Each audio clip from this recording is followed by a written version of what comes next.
In the spring of 2009, a white envelope arrived at a farmhouse in rural Tennessee. No return address, just a federal seal, stamped in the top left corner. FDA, Food and Drug Administration, Washington, D.C. Old Hank opened it slowly. Read it carefully. All 11 pages. It was a formal warning letter. Not because he was selling drugs. Not because he was practicing medicine. Not because he had done anything remotely illegal. But because he had told his neighbors about a weed. A common backyard weed that grows wild in virtually every state in America. A weed that most people pull out of their gardens and throw in the trash every single weekend. A weed that Hank had been eating every single morning for the past 38 years. At 79 years old today, Old Hank takes 0 prescription medications. 0. His last doctor visit was in 2018. A routine checkup. The doctor looked at his blood work, looked at Hank, looked back at the blood work, and said, "Mr. Hank, what exactly are you eating?" Hank smiled, and said, "Whatever grows in my backyard." The doctor had no response. Because what was growing in Old Hank's backyard was something the pharmaceutical industry has known about for decades. Something they've spent considerable money and effort making sure you never take seriously. This is the story of Old Hank's backyard weed and why the FDA sent him a letter telling him to stop talking about it. To understand this story, you have to go back to the summer of 1965. Hank was 17 years old. His grandmother, a small, fierce woman named Pearl, was the most respected person in their entire county. Not because she was wealthy, not because she held any title, but because when someone got sick and they couldn't afford a doctor, which in rural Tennessee in 1965 was most of the time, they came to Pearl, and Pearl almost always made them better, using nothing but what grew around her house. Young Hank spent that entire summer following her through the fields, watching, learning, writing things down.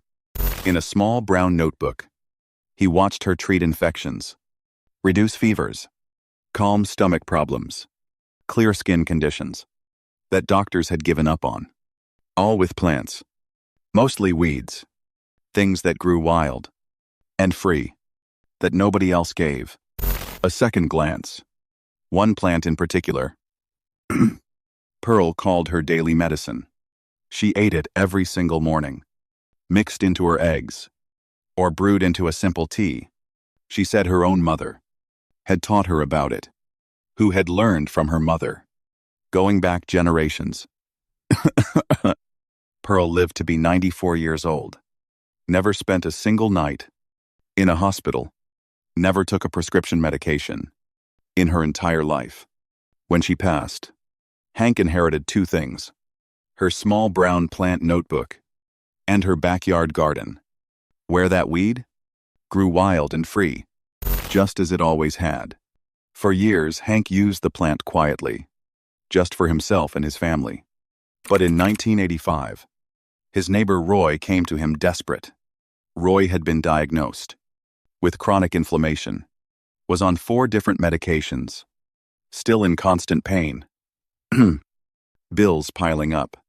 Hank thought about it for a long time, then told Roy about the weed, showed him how Pearl used it, how to prepare it, how much to use.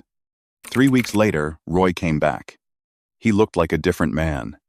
Said the pain had dropped by more than half. Said he felt better than he had in 15 years. Word spread the way it always does. In small communities, quietly at first, then faster. By 2005, Hank had helped over 60 families in his county learn about this weed, not selling anything, not charging anything, just sharing what his grandmother had taught him. Then in 2008, someone talked to someone who talked to someone else, and a complaint was filed with the FDA. Before we talk about what the FDA did, let me tell you about this weed itself, because what modern science has discovered about it is nothing short of remarkable. The plant is called Taraxacum officinale. You know it by another name, dandelion. Yes, the bright yellow flower that appears in your lawn every spring. The one you spray with weed killer. The one your lawn service charges you to eliminate. That dandelion. Now before you dismiss this, hear what the science actually says. Because this isn't folk medicine anymore. Researchers at the University of Windsor published a study in 2011 showing dandelion root extract caused cancer cells to self-destruct within 48 hours, while leaving healthy cells completely unharmed. A study published in Evidence-Based Complementary and Alternative Medicine in 2016 showed significant anti-inflammatory properties in dandelion leaf extract, comparable in some cases to common prescription anti-inflammatory medications. Research published in Phytotherapy Research showed dandelion root improved liver function markers, reduced blood sugar levels, and demonstrated significant antioxidant activity.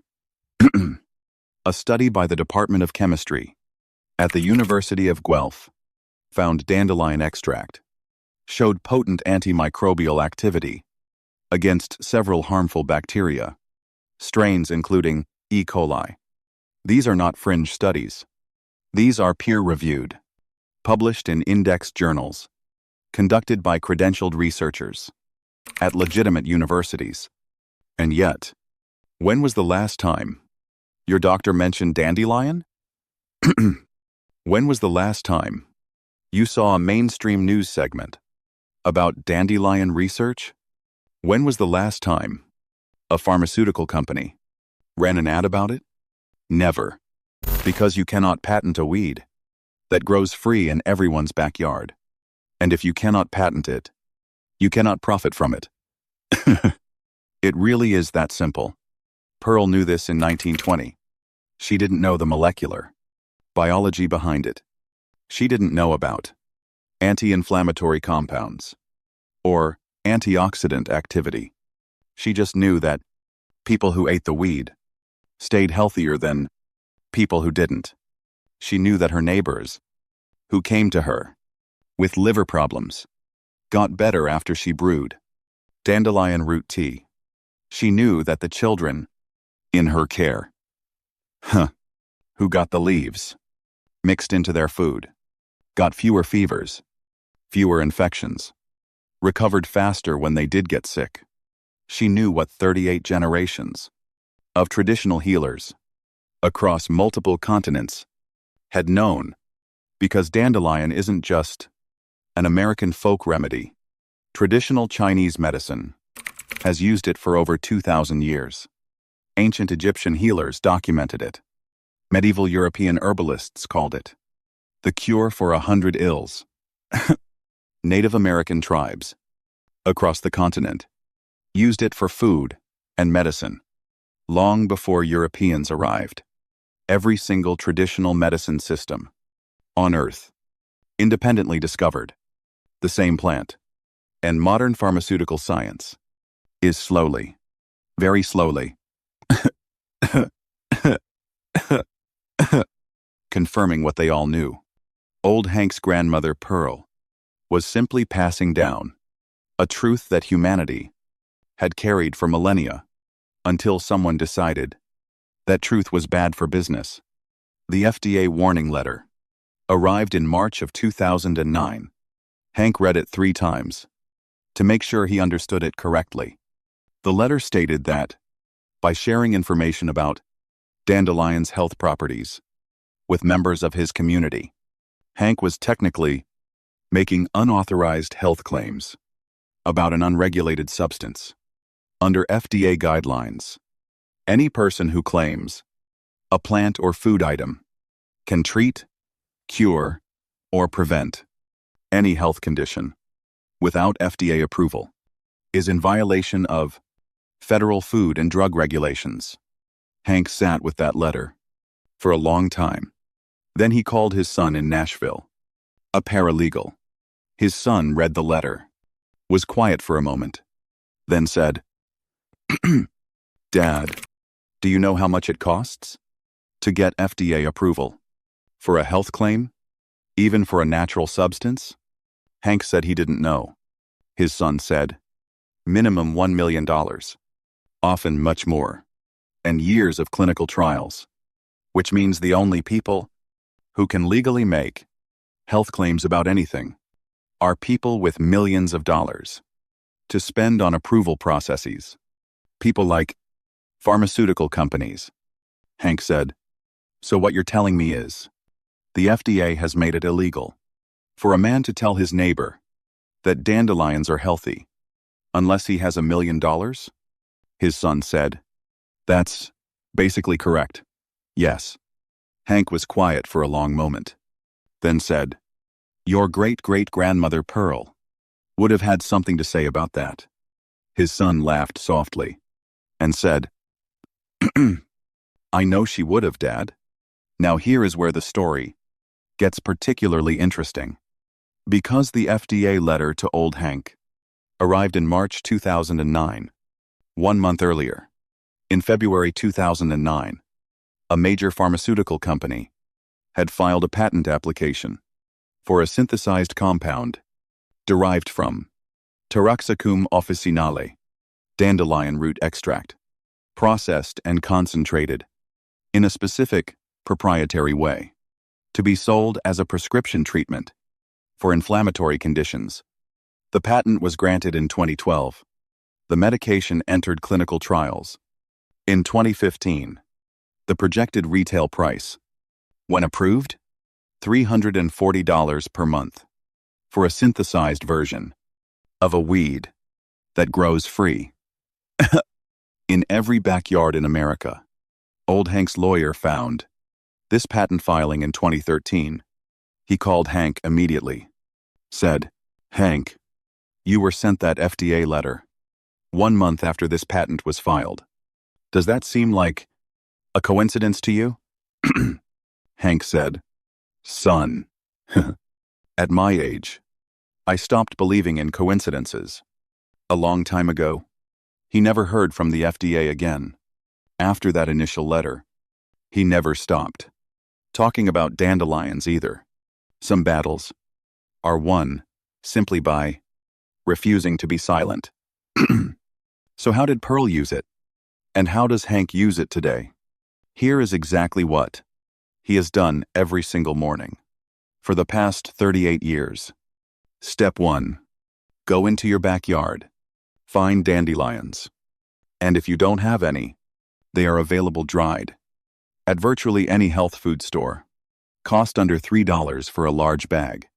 Important note: only use dandelions from areas that have not been sprayed with pesticides. Your own untreated lawn is ideal. Step 2. Collect both the leaves and the root, if possible. The leaves are used fresh. The root is best dried or roasted. Step 3.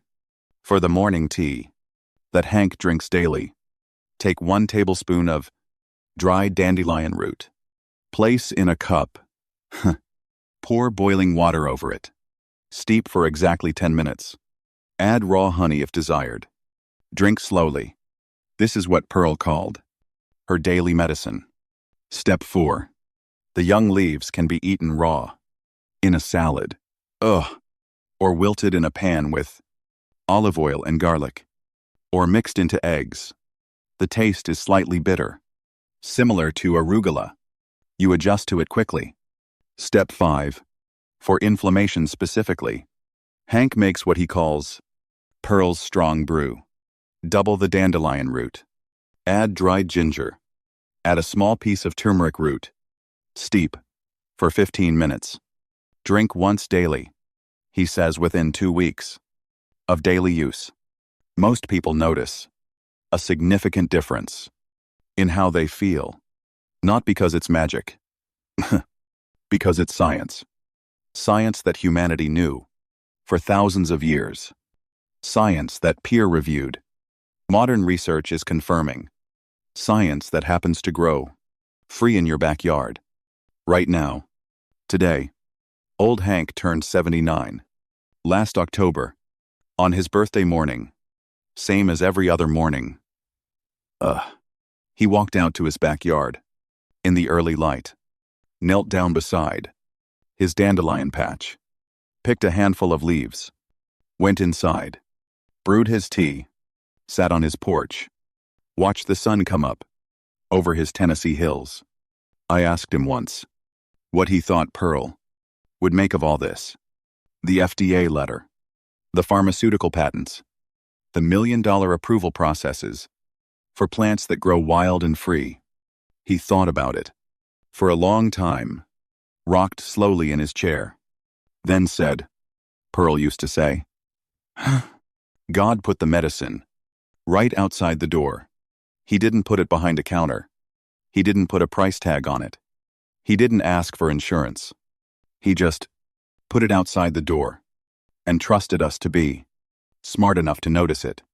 The saddest thing isn't that they buried this. The saddest thing is how many people walked right past it every single day, pulling it out by the roots, throwing it in the trash, paying $340 a month for something they threw away every weekend. He looked out at his dandelion patch, shook his head slowly, and smiled that quiet smile. The smile of a man whose grandmother gave him something no pharmacy ever could. The truth, growing free, right outside the door. Old Hank's vault is never empty. Next week, Hank shares something even more surprising than today. The morning drink that kept his entire family free of doctors for 3 generations. A recipe so simple, so cheap, so effective, that when a retired pharmaceutical sales executive heard about it in 2019, he quit his job the next day, said he couldn't keep selling what he was selling, knowing what he now knew. That story is one you will not want to miss. Until then, next time you walk past a dandelion in your yard, stop, look at it closely, because what you're looking at isn't a weed. It never was. It's a pharmacy that your grandmother's grandmother knew how to use, and that someone very powerful, very wealthy, very invested in you, not knowing this, has spent decades trying to make you forget.